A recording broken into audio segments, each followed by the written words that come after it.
그리고 그 후회와 미련은 대부분 우리의 게으름이 만들어낸 삶의 결과물이다라는 겁니다.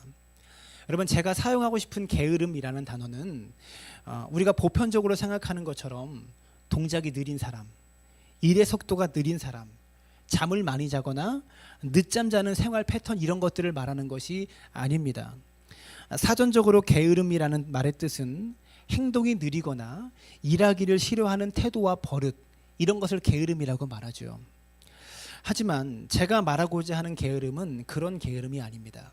여러분, 열심히 살아도 게으를 수 있어요. 악착같이 여러분이 일해도 여러분이 게으른 사람일 수 있다라는 겁니다.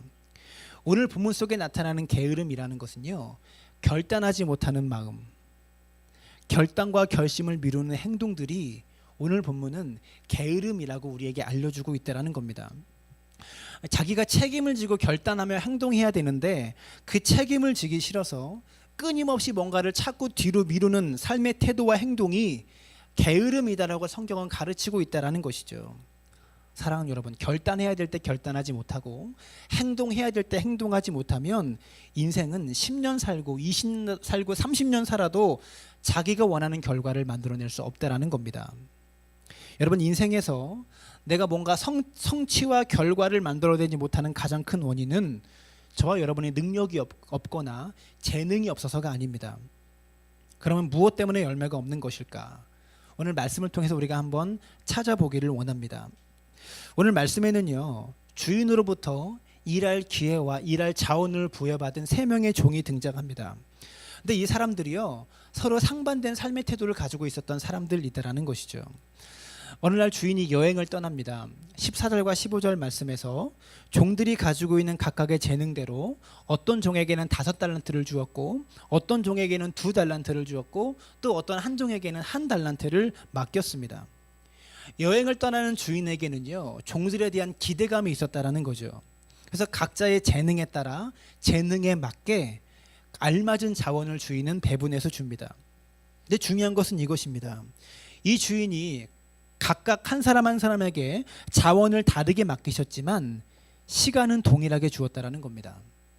5달란트, 2달란트, 1달란트 다 다르게 주었지만 동일하게 준 것이 있다면 시간이다라는 것이죠.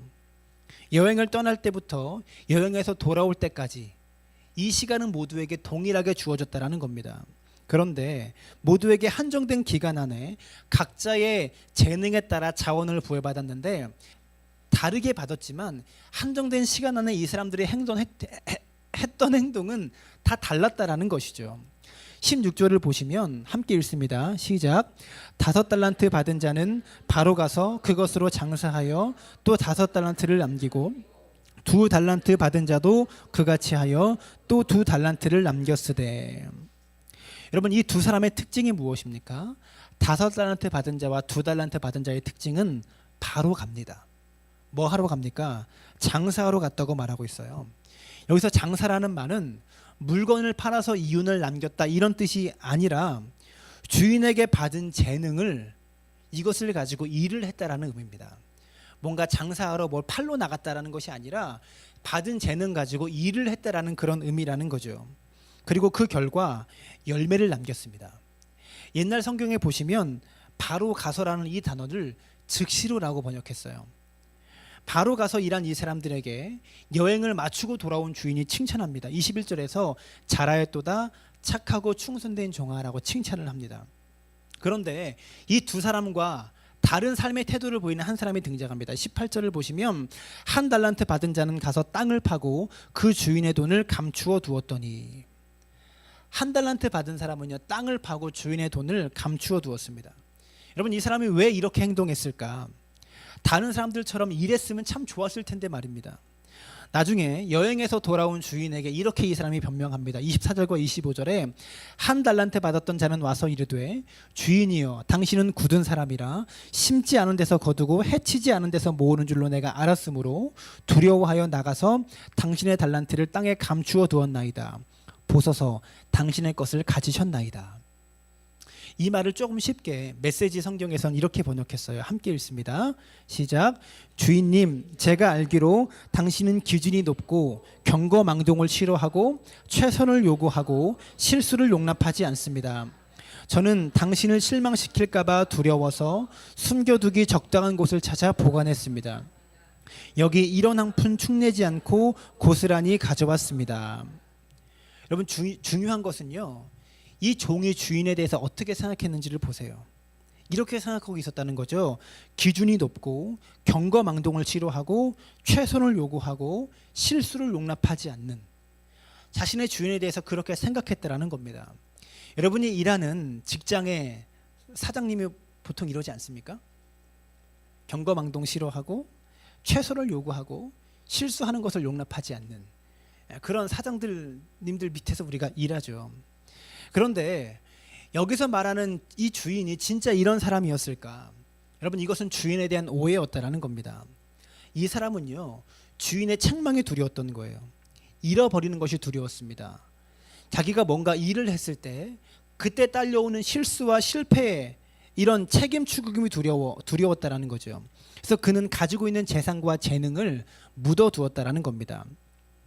세 사람에게는 시간이 똑같이 주어졌는데 일하는 사람에게는 이 시간이 일할 수 있는 기회인 반면에 땅에 묻어둔 이 사람에게 이 시간은 지겨운 시간이었고 아무것도 하지 않는 그런 시간이었다라는 것이죠. 근데 주인이 나중에 돌아와서 이렇게 평가합니다. 26절과 27절인데요. 너 말대로 내가 심지도 않고 거두는 사람이라고 생각을 했었다면 이 돈을 묻어둘 게 아니라 은행에 두었다면 이자라도 받았을 것 아니냐. 왜 바보같이 땅에 묻어다 두었냐. 무슨 말입니까? 주인이 종들에게 자원을 맡긴 것은 이 자원으로 많은 이익을 남기기 위함이 아니었다라는 겁니다. 여러분, 주인이 종들에게 주인이 원하는 것이 뭔가 이윤을 남기고 이익을 창출하는 것을 원했다면 5달란트를 받고 5달란트를 남기는 사람을 가장 많이 칭찬했어야 됩니다. 근데 5달란트 받은 사람과 2달란트 받은 사람이 토시 하나 안 틀리고 똑같이 칭찬받고 있다라는 것이죠. 이 주인은요, 많이 남긴 것을 칭찬하는 것이 아니고 남길 수 있도록 수고하고 노력하며 살아온 그들의 삶의 태도를 가지고 지금 칭찬하고 있다라는 것입니다. 여러분, 그러니 주인이 이 1달란트 받은 종을 책망하는 이유가 무엇입니까? 남기지 않았다라는 것이 아니라 아무 일도 하지 않았다라는 것 때문에 책망받고 있다라는 것이죠. 주어진 시간을 무의미하게 흘려버린 이 사람, 주어진 자원을 그냥 땅에 묻어버린 이 사람, 그 결과로 아무 열매도 맺지 못한 삶에 대해서 이 주인은 게으르고 악하다라고 책망하고 있다라는 것입니다. 그리고 마지막에 이 주인은 이 사람을 일컬어 무익한 종이다라고 이야기하고 있다라는 것이죠. 여러분, 여기까지가 오늘 말씀의 줄거리입니다. 그럼 여기서부터 우리가 진지하게 오늘 말씀에 대해서 무엇을 얻어야 될지 한번 점검해 보고자 합니다. 여러분, 여기서 1달란트 받은 이 사람이 처음부터 이렇게 무익한 종은 아니었을 겁니다. 그랬다면 각각 재능에 따라 달란트를 맡길 때 이 사람에게는 달란트도 주지 않았겠죠. 처음부터 무익한 종은 분명히 아니었을 거예요. 그는 분명 가지고 있는 재능을 가지고 무익한 삶을 살았습니다. 재능이 없는 사람이 무익한 삶을 산 것이 아니고요, 재능이 있는 사람이 무익한 삶을 살았다라는 것이죠. 주어진 자원이 있고 주어진 재능이 있고 주어진 시간이 있는데 이 모든 것들을 아무것도 아닌 것들로 소모해 버리고 말았다라는 겁니다. 여러분, 제한된 자원, 물질을 말하겠죠. 제한된 시간, 그리고 우리가 가지고 있는 재능, 이 세 가지를 가지고 우리는 인생을 어떻게 살아야 할까요? 칭찬받는 사람의 특징이 무엇입니까? 즉시로 바로 가서 가지고 있는 시간과 물질과 재능을 활용해서 주어진 시간 안에 일을 했다라는 겁니다. 남기고 안 남기고는 우리가 장담할 수 없다라는 거죠. 여러분, 대부분의 사람들이요, 실패에 대한 두려움 때문에 아무것도 도전하지 못하고 실수할까봐, 망할까봐 아무것도 하지 못하고 그저 그렇게 살아갑니다. 마음에는 소원이 있고 내가 꿈꾸고 내가 원하는 삶이 분명히 있는데도 불구하고 이것저것 따지느라고 주저앉아 버립니다. 여러분, 하나님은요, 많이 성공해라, 크게 성공해라, 이렇게 우리에게 말씀하신 적이 없다라는 겁니다. 다만 타고난 재능이 있고 우리에게 주어진 한정된 자원이 있고 똑같이 주어진 시간이라는 것이 있다라는 겁니다. 이것을 가지고 어떻게 살 것인가? 여러분, 저와 여러분이 게으름을 극복하고 하나님께서 기뻐하시는 삶을 살아가려면 우리가 어떻게 해야 될까요? 두 가지만 함께 나누고 싶습니다. 첫 번째로 우리의 시간이 제한되어 있다는 것을 알아야 합니다. 내게 주어진 삶의 기회가 무한하지 않아요. 주인이 돌아올 때까지 시간이 제한되어 있었던 것처럼 여러분 우리에게 우리 인생의 주인 앞에 설 때에 그때까지 우리의 시간이 제한되어져 있다는 것이죠. 우리의 인생 마치는 날이 분명히 옵니다. 영원토록 살 수 있는 사람이 아무도 없다라는 겁니다. 계속해서 결단하지 못하고 아무것도 하지 않으면서 그렇게 1년 1년 허비하면서 보내기에 우리의 미래는 우리의 손에 주어져 있지 않다라는 것이죠. 야고보서 4장 14절은 말합니다. 내일 일을 너희가 알지 못하는도다. 너희 생명이 무엇이냐? 너희는 잠깐 보이다가 없어지는 안개니라. 아무것도 도전하지 않고 아무것도 결단하지 않으면서 미래를 준비하고 미래를 꿈꾼다고요? 여러분 이것처럼 어리석은 일이 어디 있겠냐라는 것이죠. 여러분 무슨 행동을 하면 주위로부터 평가받는 것이 두려운 사람이 있어요. 뭔가를 결단하고 일을 할 때 주변 사람들부터 평가받는 것을 두려워하는 사람이 있다라는 겁니다. 잘했다 못했다는 평가를 받거나 실수와 실패에 대해서 굉장히 두려움을 많이 가지고 있는 사람들이 있다라는 것이죠. 이런 사람일수록 뭔가를 실행하고 결단하는 것을 자꾸만 뒤로 미루기를 좋아합니다. 무슨 일 하나 할 때도 내가 결정하지 못하고 남이 이렇게 하라고 시켜주기를 기대하고 기다리는 사람이 있다라는 겁니다. 여러분 내가 그것을 시작하면 되는데 남이 할 때 따라가려고 생각하고 있는 인생, 여러분 주도적으로 자신의 삶을 사는 것이 아니라 남을 따라 살면서 거기에서 안정감을 누리는 사람들이 많이 있다라는 겁니다. 여러분 이것이요 인생을 지혜롭게 사는 것 같은데 사실 따지고 보면 그렇게 성경적인 인생은 아니라고 생각합니다. 왜 그렇습니까? 주어진 달란트가 다르고 주어진 재능이 다르고 주어진 시간이 사실은 다른데 여러분 어떻게 남을 따라 살아갈 수 있겠습니까?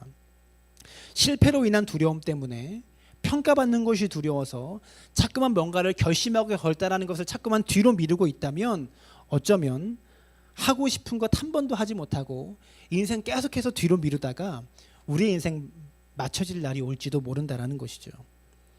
여러분의 삶은 어떠십니까? 자꾸 뭔가를 미루는 사람들이 뭔가를 성취하며 살아가는 것을 보셨습니까? 미루는 사람들이 나중에라도 기회를 뭔가 확실하게 붙잡는 것을 보신 적이 있으십니까? 대부분 미루는 사람들은요 끝까지 미루든지 기회가 주어져도 더 이상 그 기회를 시도할 만한 나이도 능력도 지나버려서 아무 일도 못할 때가 많이 있다라는 거죠. 그러니 여러분 기억해야 됩니다. 내게 주어진 시간도 제한되어져 있고요. 내게 주어진 자원도 제한되어져 있다는 것을 기억해야 된다는 거죠. 여러분 20대 때 할 수 있는 일 그 시기 놓치면 못하죠. 30대 때 할 수 있는 일도 그 시기 놓치면 못합니다. 20대가 할 일을 60대 70대가 한다고 생각해 보세요. 그런 사람을 뭐라고 부릅니까? 철부지라고 부르죠. 철이 없다라고 부릅니다. 우리의 시간은 흘러갑니다. 마지막을 향해서 흘러가죠. 내 인생의 마지막 때가 분명히 온다라는 것을 기억할 수 있게 되길 부탁을 드립니다. 두 번째로 우리에게 주어진 자원도 제한되어 있다라는 겁니다. 내게 주어진 자원이 제한되어져 있기 때문에 이 자원을 어디다가 쏟아부어야 열매 맺는 삶을 살 수 있을지를 우리가 찾아야 한다는 것이죠. 한 달에 버는 월급이 정해져 있기 때문에 한 달 동안 어떻게 쓸지 어디다가 쓸지를 규모 있게 생각하면서 물질을 사용해야 됩니다. 내가 하고 싶은 것을 한다고 월급의 절반 이상을 써버리면 이 사람은 경제관념이 없는 사람이잖아요. 그런데 경제관념이라는 것이 돈에만 국한된 것이 아닙니다. 우리의 시간도 제한되어져 있기 때문에 내게 주어진 제한된 시간을 어떻게 사용할지에 대해서 깊이 있게 고민해야 된다는 것이죠. 내가 살아가고자 하는 삶을 위해서, 내가 이루고자 하는 꿈을 위해서, 내가 얻고자 하는 열매를 위해서 내 시간과 내 재능과 내 물질을 집중할 수 있는 지혜가 필요하다는 것이죠. 사랑하는 여러분, 여러분은 우리가 가지고 있는 제한된 자원을 어디다가 쏟아붓기를 원하십니까? 2018년도를 향한 계획을 짜면서 여러분이 가지고 있는 이 재능과 물질과 시간을 어디다가 가장 많이 쏟아붓기를 원하시냐라는 거죠. 말씀을 준비하다가 이런 생각을 했습니다. 제 주변의 친구들을 보면요, 제가 볼 때 정말 노래를 잘했어요. 기가 막히게 노래를 잘했어요. 저도 한때 이 CCM 가수로 활동을 한 적이 있는데 노래를 기가 막히게 잘합니다. 근데 이 친구는 돈이 없다는 이유 때문에 또 다른 데 관심이 있다는 이유 때문에 노래를 전공하지 않았어요. 중간에 포기해 버렸습니다. 근데 어떤 친구는 정말 노래를 못해요. 별로 잘하는 것 같지도 않아요. 저보다도 더 못 불렀어요. 그런데 노래가 좋고 노래를 너무 사랑하고 노래가 하고 싶다는 이유 때문에 계속해서 노래만 하더니 이렇게 보컬을 전공해서 음악으로 밥 먹고 삽니다. 어떤 친구는 고등학교 다닐 때도 학교 체육 시간에 축구나 농구 같은 거 하면 되게 못했어요. 저보다 훨씬 못했는데 그 친구는 운동이 좋다고 운동을 전공해서 운동으로 밥 먹고 삽니다. 신학교를 갈 때도요, 저보다 훨씬 설교도 잘하고 가르치는 일이나 여러 가지 달란트나 재능이 저보다 훨씬 뛰어난 친구가 이 길이 내 길이 아니다고 떠나는 것도 많이 보았습니다. 인격도 훌륭하고 성품도 정말 좋고 영혼도 정말 사랑해서 저 친구가 목사가 되어서 성경을 연구하고 가르치면 정말 잘할 것 같은 사람이 그 길을 떠났다라는 거죠. 무슨 말입니까? 어떤 자리에서 끝까지 가느냐 못 가느냐, 여러분 이것을 그 사람이 가진 재능이 결정합니까? 어떤 자리에서 끝까지 가느냐 못 가느냐, 이것을 그 사람이 가지고 있는 능력이 결정합니까? 여러분 직장생활 한번 생각해 보십시오. 여러분의 입사 동기나 같이 일했던 사람들을 생각해 보면 내가 보기에 정말 뛰어난 능력을 가지고 있는 사람이 어느 날 직장이 마음에 안 든다고, 인간관계가 힘들다고, 상사가 마음에 안 든다고 사표 집어던지고 떠나는 사람 보지 않았습니까? 능력만 가지고 이야기하면 그 사람이 나보다 더 잘 됐어야 돼요. 이 자리에만 계속 있었어도 나보다 훨씬 잘 되고 빨리 승진했을 그런 사람입니다. 사랑하는 여러분, 어떤 자리에서 끝까지 열매 맺는 삶은요, 능력이 결정하는 것이 아닌 것 같아요. 어떠한 자리에서 성공하는 삶은요, 능력이나 재능이 결정하는 것이 아닌 것 같아요. 내가 얼마나 이 자리를, 이 일을 간절히 열망하느냐, 내 일에 대한 열정이 있느냐, 그것이 결정짓는 것 같습니다. 야고보서 1장 7절 8절은 이렇게 말합니다. 함께 읽습니다. 시작. 이런 사람은 무엇이든지 죽기 얻기를 생각하지 말라. 두 마음을 품어 모든 일에 정함이 없는 자로다. 깨끗할 정이 아닙니다. 정할 정입니다. 마음을 정하지 못하고 사는 사람을 성경은 두 마음을 품은 사람이라고 이야기하고 있다는 겁니다. 이런 사람은 무엇이든지 죽기 얻기를 생각하지 말아라. 나누어진 마음으로는 열매를 맺을 수 없다라는 거죠. 어떤 분야에서 최고의 능력을 가진 사람은요, 재능이 있거나 실력이 있는 사람이 능력이 있는 사람이 아닙니다. 어떤 분야에 최고의 능력을 가진 사람은 그 분야에 열정이 있는 사람이다라는 거죠. 그 말을 바꾸어서 말하면 버티는 능력입니다. 견디는 능력이다라는 거죠. 이게 내 자리야 라는 마음을 가지고 사명감을 가지고 버티는 사람 말입니다. 여러분, 그 사람이 끝까지 갑니다. 그 사람이 뭔가를 이뤄낸다라는 거죠. 일에 열정이 있는 사람이 버텨요. 실력이 있는 사람이 그 분야에서 끝까지 가는 것이 아니라 내 일에 대한 열정이 있는 사람이 버틴다라는 것이죠. 얼마나 남보다 잘하느냐, 얼마나 남보다 재능이 있느냐, 이런 문제가 아니라 이 자리가 하나님의 부르신 자리야. 이 자리가 하나님께서 나에게 있으라고 맡기신 사명의 자리야. 이 믿음 가지고 버티는 사람. 여러분은 왜 목사님들에게만 그런 것을 요구합니까? 하나님이 주신 사명의 개척교회라면, 하나님이 주신 사명의 선교라면 지하실에서도, 처세계 아프리카 오지에서도 몇 사람의 영혼이라도 붙들고 살아가는 것이 하나님의 뜻이라면 당연히 그렇게 살아야죠. 모든 고통 감내하고 굶으면서라도 사명에서 그렇게 살아야죠. 목회자들에게는 그런 잣대로 들이대면서도 왜 여러분의 삶 속에서, 여러분의 삶의 자리에서 소출이 많이 없다는 이유 때문에, 내가 기대했던 것만큼 결과가 나에게 주어지지 않는다는 것 때문에 왜 그 자리에서 충성스럽게 살아가지 않느냐라고 말하고 싶은 겁니다. 분명한 방향성을 결정한 사람은, 방향을 결정한 사람은 전속력으로 달릴 수 있습니다. 하지만 방향이 불분명하면 달리지를 못해요. 여러분, 운전하다가 이 길이 맞나라고 고민하는 순간 운전자는 브레이크를 밟아서 속도를 늦춥니다. 차를 옆으로 몰죠. 다른 차에 방해가 되지 않는 한 속도를 늦추면서 길가로 차를 붙여야 됩니다. 그래서 내비를 찍고 새로 길을 찾든지 어느 길로 가야 맞나 고민하기 시작합니다. 그 순간 그 차는 속력을 내서 달리지 못한다라는 거죠. 근데 이 길이 맞구나라고 확신하는 순간 엑셀을 밟고 속력을 내서 달리기 시작한다라는 겁니다. 지금 여러분의 인생은 속력을 내며 달리고 있습니까? 아니면 이것도 아니고 저것도 아니고 이건지 저건지 모르면서 고속도로에서 멈추면 안 되니까 사고 나는 것이 무서워서 멈추지도 못하고 이것도 저것도 못하면서 어정쩡하게 그냥 길을 가고 있지는 않습니까? 한마디 더 하면 옛 어른들 말에 똥 싼 바지 입고 걸어가는 사람처럼 어정쩡하게 걸으면서 우리의 인생 살아가고 있지 않냐라는 것이죠. 여러분, 이렇게 어정쩡하게 살아가면서 예배당에 나와서 기도합니다. 하나님, 내 인생에 복 주세요. 내가 하는 일이 잘 되게 해주세요. 여러분이 하나님의 입장에서 한번 생각해 보세요. 뭘 줘야 될까요? 어떻게 줘야 될까요? 주려고 하니까 얘가 지금 가려고 하는 건지 안 가려고 하는 건지, 안 주려고 하니까 계속 달라고 그러고, 이걸 주려고 하면 이 길 끝까지 가야 되는데 갈지 말지 고민하고 있고, 우리 주님이 뭘 줄 수 있겠냐라는 거죠. 사랑하는 여러분, 두 마음을 품어서 모든 일에 정함이 없는 사람은 주님께 얻기를 생각하지 마시기를 바랍니다. 오늘 본문에 한 달란트 받은 사람이 이것이 두려웠던 거예요. 내가 망하지 않을까? 내가 끝나지 않을까? 주인에게 책망받지 않을까? 이것이 두려워서 도전하지 못하고 주저앉아 있다가 땅에 감추어 자신이 가지고 있는 재능을 땅에 감추고 끝나버린 것입니다. 사랑하는 여러분, 우리의 기도가 응답이나 삶의 열매를 얻지 못하는 이유가 무엇입니까? 하나님 때문입니까? 여러분, 사실은요, 두 마음을 품은 우리 때문일 때가 많아요. 우리가 하나님께 복을 얻지 못하는 이유가 하나님 때문이 아니라 매일 두 마음 품어서 살아가는 우리 때문일지 모른다라는 것이죠. 저는요, 오늘 말씀의 마지막을 이 본문으로 장식하고 싶습니다. 베드로서 1장 5절부터 8절은 이렇게 말합니다. 함께 읽었으면 좋겠습니다. 시작. 그러므로 너희가 더욱 힘써 너희 믿음의 덕을, 덕의 지식을, 지식의 절제를, 절제의 인내를, 인내의 경건을, 경건의 형제 우애를, 형제 우애의 사랑을 더하라.